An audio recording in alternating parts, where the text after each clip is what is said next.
है हात अलिकति मर्क्यो क्या कहिले अघि च्याट्ट दुखेको हुनु पऱ्यो आज एक रात कहाँ एक्ला त्यो तल्बिङ खानु होइन। नमस्ते सम्पूर्णलाई म मुस्कान तामाङ फ्रम नुवाकोटदेखि छु है।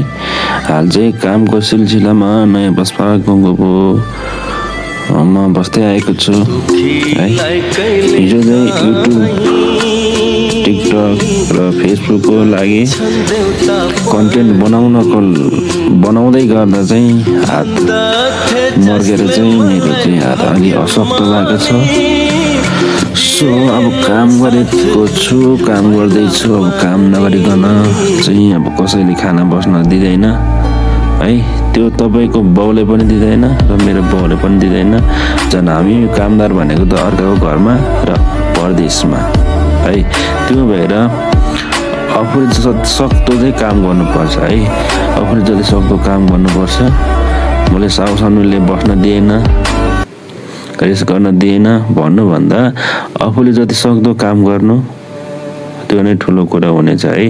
किनभने हामीले काम गर्दै पो साउसानुलाई अथवा कम्पनीको मालिकलाई फाइदा हुन्छ अनि हामीलाई स्यालेरी दिन्छ नि त होइन।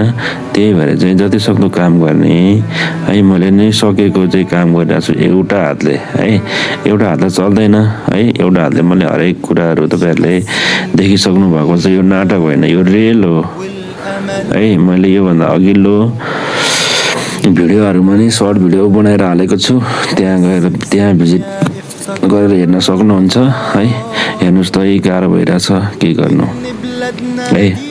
अर्काको काम र आफ्नो काम उयो है। कसैको बाउले पनि त्यतिकै खाना दिँदैन र कसैको साउसाउले पनि त्यतिकै खाना दिँदैन। यो विश्वमै चलेको नियम हो हेर्नुहोस् है। त्यही भएर हामी चाहिँ सक्दो काम गर्ने होइन। म सक्दै सकेन भने त एउटा कुरा हो होइन। म त एउटा हात चल्छ नि त जे होस् होइन।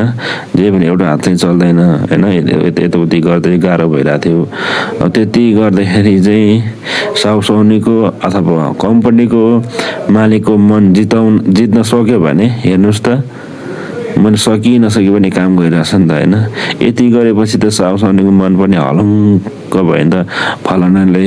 फलाना नामको व्यक्तिले त यति राम्रो काम गर्दैछ नसकी उसको लागि पनि मैले के गर्नुपर्छ है भन्ने मनमा जागोस् न साउसाउनीको अथवा कम्पनी मालिकको है। त्यही भएर चाहिँ हामीले चाहिँ सक्ने काम गर्नुपर्छ। जिन्दगीमा हरेक कष्ट, हरेक दुःख, हरेक कुरामा हामीले झेल्नुपर्छ। हेर्नुहोस् त हात पोल्यो है। अहिलेसम्म नि दुखिरहेछ है पोलेको हात चाहिँ। अब औषधि खानुपर्ने। अब हेर्नुहोस् न अलिक ढिलो भयो अनि औषधि खानको लागि चाहिँ पानी ल्याएको छ त तातो पानी है। यो दुखाइ कम हुने औषधि लिएर आएको। अलिक दुखाइ कम भएन क्या। किनभने धेरै नै चोट परेछ कि हड्डीमा। त्यही कारणले हेर्नुहोस् त अब के गर्नु, दुइटा हात चल्दैन। एउटा हातले बल्ल बल्ल औषधि निकाले अनि क्वाप्प खाएँ।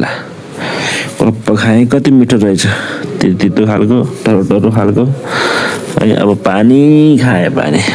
अब के गर्नु त, पानी निल्दा पनि त्यहाँ हातमा नि असर पर्दछ क्या। कस्तो गाह्रो भयो क्या। मलाई त्यति त रुनु नहाँस्नु बनाएँ कि त्यो बेला त कस्तो गाह्रो उठायो क्या त्यो बेला। गाह्रो यता ठोकिदियो कि यता साइडमा ठोक्यो। के गर्नु साथीहरू, यस्तो हो जिन्दगी।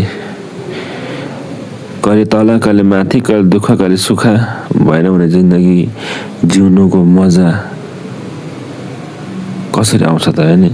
त्यही भएर तल माथि हुनुपर्छ। के गर्नु त, अब काम त गर्नु पर्यो होइन। अब काम गर्ने मान्छे छैन भने छ। अब आफ्नो कामदारले गर्नु लाउनु त झन् महाअपराधै हो भनौँ न होइन। अब एउटा हातले पनि अब सलाद छिल्दैछ होइन, मलाई छिल्दैछ। अब यो सलाद त काट्न सकिहाल्छ नि भनेर अब भित्री मनबाट म गर्छु भन्ने मनमा चाहिँ उत्सुकता चाहिँ हुनुपर्ने छ है।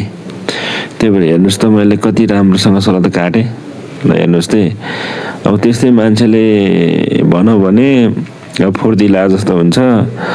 दुईटा हातले काट्दा पनि यति साइजको सलाद काट्न सकिँदैन कि हेर्नुहोस् त बराबर छ हेर्नुहोस् त है ल एउटा हात त लङ्गडा छ मेरो अरे यहाँ हाम्रो टोलको लङ्गडा कुकुर जस्तो प्याट काटे हेर्नुहोस् है अब काँक्रा काट्न लाग्यो यो चाहिँ साला दौडिरहेछ कि हेर्नुहोस् न फेरि दौडिरहेछ फेरि नरेन्द्र सोल्टीले अब सोल्टीलाई बिजोकै भयो भनेर सम्मान आउनु भयो धेरै धन्यवाद नरेन्द्र सोल्टी है मेरो साथमा हुनुहुन्छ उहाँ चाहिँ मेरो हरेक पल हरेक क्षणमा मलाई साथ सपोर्ट दिनु हुने भनेकै मेरो नरेन्द्र सोल्टी हो है हुन त भान्जा पनि छ राजेन्द्र भान्जा अब भान्जा मासतिर हुन्छ अब हल्ला टुटुङ मासतिर ऊ अलि अब केटी हेर्छ धेरै भन्यो भने अलिक चित्त दुख्ला होइन चित्त के अरे उसको काम चाहिँ माथि हो क्या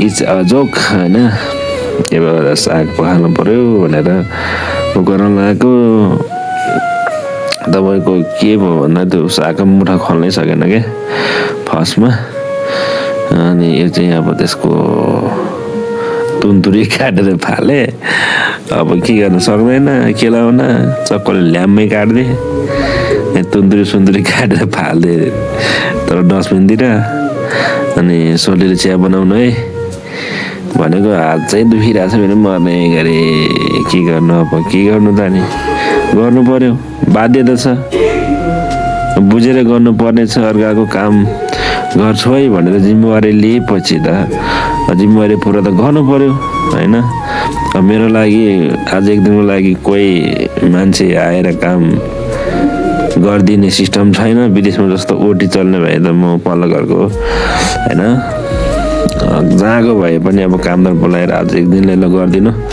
मेरो सेलेरी तँलाई भन्न पाउँथ्यो त्यो सिस्टम छैन अब दालमा पानी हाल्नु पर्यो घोल्नको निमित्त होइन पानी सार्नलाई यति गाह्रो भयो कि मलाई हस् धन्यवाद अन्तिमसम्म भिडियो हेरेर साथ दिनुभयो